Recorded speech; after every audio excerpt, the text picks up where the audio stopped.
Much of what we do each day is driven by habits operating beneath conscious awareness. The brain is designed this way for efficiency. If every action required full deliberation, life would become exhausting. So the brain gradually automates repeated behaviors.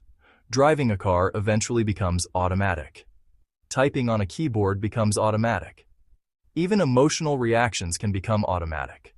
A certain tone of voice triggers irritation. A particular type of criticism triggers defensiveness. A certain environment triggers anxiety. These reactions occur so quickly that they feel like choices, but in reality, they are patterns firing through neural pathways strengthened by repetition. And once we see that, we begin to notice something else. Our lives often move in cycles. Habits reinforce perceptions. Perceptions reinforce habits. And the cycle continues. A person who repeatedly interprets situations as threatening gradually becomes more anxious. The anxiety then reinforces the interpretation of threat. A person who repeatedly compares themselves to others gradually becomes more insecure.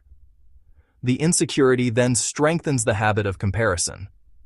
The mind begins living inside loops of perception, but loops can also change, because awareness introduces a new possibility.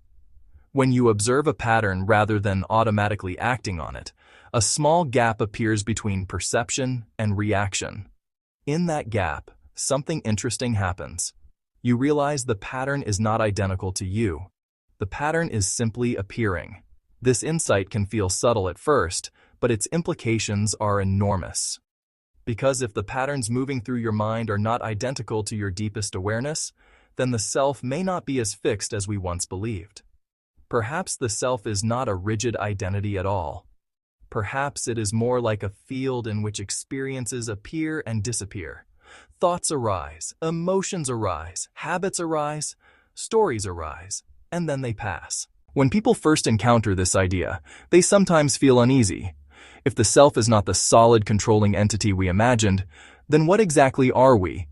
But if we stay with the question long enough, another possibility emerges. Perhaps we are not the habits. Perhaps we are not the stories. Perhaps we are the awareness in which those habits and stories appear. This shift from identifying with the patterns to observing them changes the emotional tone of life dramatically. Instead of constantly trying to control every internal movement, you begin to watch the patterns unfold. The mind becomes less of a battlefield and more of a landscape. Anger appears like a storm cloud. Joy appears like sunlight. Fear appears like wind moving through trees.